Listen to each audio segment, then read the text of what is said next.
a very weird story that was just tweeted to me, but I think is basically just a story because of where the shooting took place. But it seems as if there is a shooting that broke out outside of the WWE Performance Center. A call for medics to appear at 5055 Forsyth Carmouth Road, which is the address of the WWE Performance Center, was called today at 1:45 Eastern Time due to a NBC affiliate, WESH, which is based out of Orlando. Apparently, there was a shooting outside of the Performance Center where one of the victims was picked up and taken to Orlando Regional Medical Center for a gunshot wound. A witness that was on the scene said that there was a male shooter who was arrested at the scene sometime last week, and apparently this guy was so crazy that he decided to return to the scene of the crime. As of right now, there is no word who shot who. They don't know who the shooter is. They don't know who was shot, but I don't believe this has anything to do with WWE. I don't think this has anything to do with the Performance Center.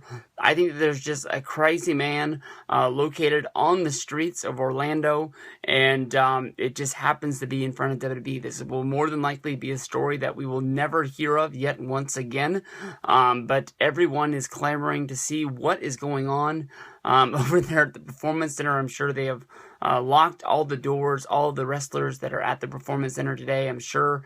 Well, I think that because of where Raw is, maybe some of the performers would actually be on the way to Monday Night Raw. I mean, Orlando and Tampa they're not next to each other, but they're fairly close together. I would think that WWE would probably want to have as many of the performers backstage at Monday Night Raw, seeing the how things move and shake around backstage at Monday Night Raw, getting used to seeing the performers go talk to the agents, and see what, a day in the life of really being in WWE at Monday Night Raw for live television, talking to the performers, trying to learn what they can learn on the scene. I would guess that a lot of them would probably be there, so maybe there's really not much going at the Performance Center today, but we'll stay close to this story, and if anything else breaks out of this, I'm sure that I will be here. I really got nothing else going on today, so we'll see what goes down. WWE shooting at the Performance Center. I guess I shouldn't say WWE shooting, but a shooting breaks out at the WWE Performance Center, and as of right now, nothing to say. Alright, it turns out that I was a little bit wrong on the WWE shooting outside of the WWE Performance Center. I had told you that basically in my mind, from looking at the story and reading the local coverage that was on WF TV out of Orlando, that I thought that basically it was just a shooting outside the Performance Center where, it just happened to be there, and it probably would be nothing involved with WWE, and we would never hear anything of it again. But honestly, I went to Deadspin to get my local sports sort of coverage of seeing what's going down today. There was a few NFL moves, and I wanted to see if there was basically any other veterans that were getting cut that were going to be out there on the wire for free agency.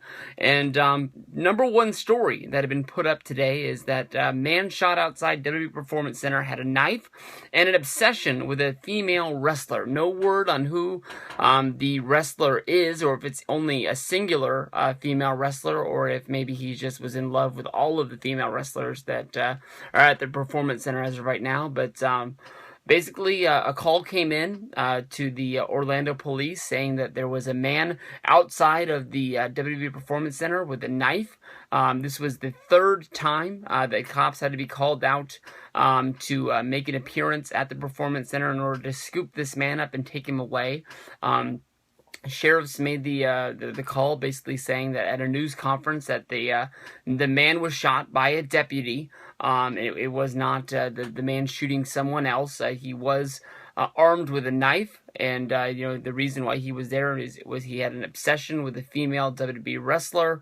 The man charged at the deputy. The deputy had no other thing to do other than shoot the man down. The man was taken to the hospital where he is in surgery, and we basically shouldn't feel sorry for the man that we shouldn't feel sorry for the guy, because this is the third time that he's been picked up for being there.